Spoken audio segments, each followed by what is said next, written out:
LA Times put out an article today about how, LeBron and AD are the best duo in the NBA. And I thought, we look at the bubble duos, and now that we've got a real set of games to look at, who were the best duos, not the two most talented players, but who were the best duos in the NBA this year? So let's go 10 through 1.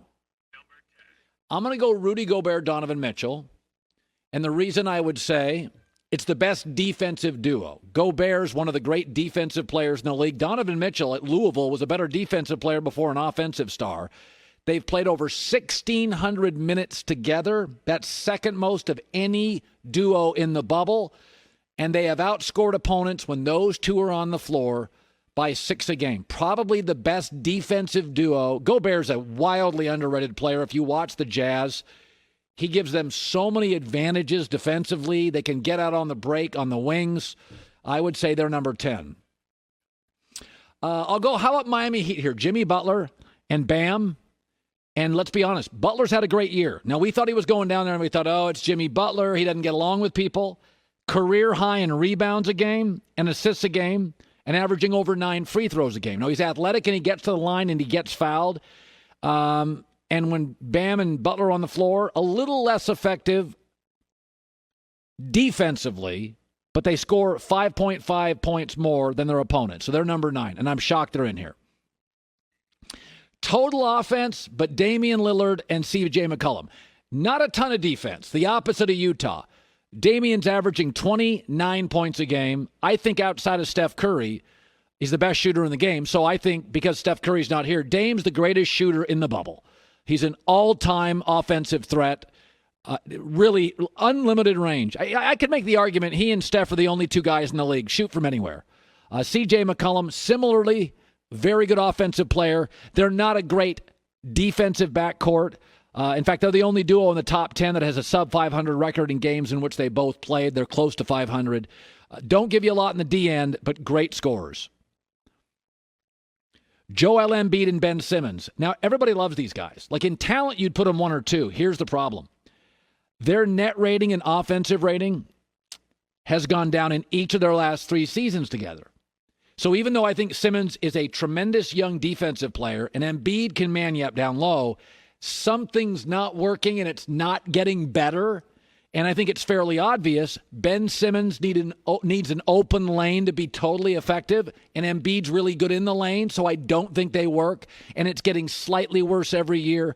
But in terms of talent, you could make them number 1, both physically in their prime. Unbelievable talent. Luka Doncic and Kristaps Porzingis. So teams were outscored by almost 7 points when these two were on the floor. Luka's unbelievable. He leads the NBA 14 triple-doubles. At 20 years old, makes no sense. He was, at 16 years old, was a star in the European League, and those are older players. So he comes in very mature, handles both ends of the floor, and Porzingis was on fire before the bubble. He was averaging 25 and 11 in his last 15 games. So he and Luka, unlike the Sixers, Luka and Porzingis played their best together in the last 15 games. Very interesting team in the bubble. Giannis and Chris Middleton. Now it's going to be lower than everybody thinks because they have a very good defensive rating. Here's my concern about this. The Bucks are 9-1 without Chris Middleton this season. So this feels like one great player and a player sometimes Milwaukee is fine without and who let them down in the postseason. But you can't deny what Giannis brings to the table. Best defensive player in the league, along with Gobert in the middle anyway.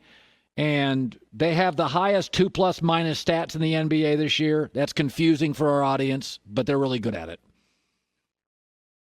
Jokic and Jamal Murray for Denver. Both scorers, both passers. Denver outscored opponents by 7 points per 100 possessions with Jokic and Jamal Murray on the floor. Second consecutive season as the only duo with 100+ assists to each other. My concern with Denver is they're real young. That's generally not great in the postseason. And if one of these two is off, Jamal Murray has an off night, who's my third guy? Who can I guarantee can drop me 24? Whereas the Celtics have several players can do that. I worry if Jamal Murray is off, what do I get? But a very interesting bubble team, a lot of energy, can play 9 guys, well coached, and 2 players that work really well together.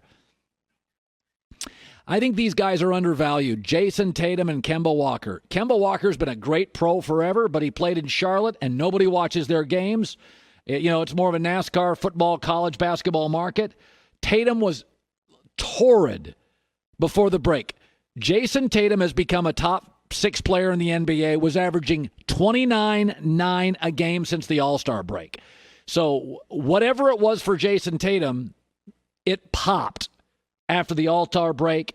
And when these guys are on the floor together, the Celtics outscored people by almost 11.5 points per 100 possessions.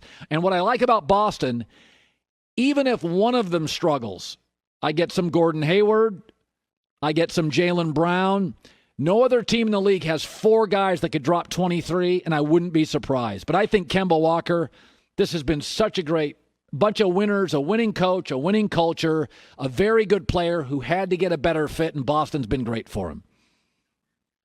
Kawhi and Paul George, excellent defensive players. 2 of the top 5, maybe 2 of the top 3 two-way players in the NBA with Klay Thompson. They won 75% of their games when they played together.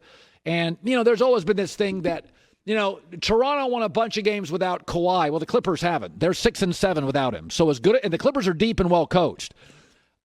These guys really work together. And remember, Kawhi chose the Clippers if Paul George would join him. And I think one of the reasons is Paul plays a similar style game.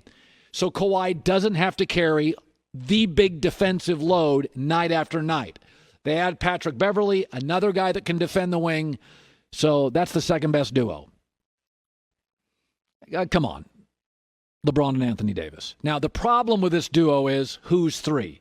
Danny Green, I don't trust Kyle Kuzma. Bench isn't very good. Avery Bradley's out. Now, I know what you're saying. They're one of 2 duos that averaged 25-plus points a game this year. The other is Harden and Westbrook. But I didn't have them in. Download the all-new Fox Sports app now.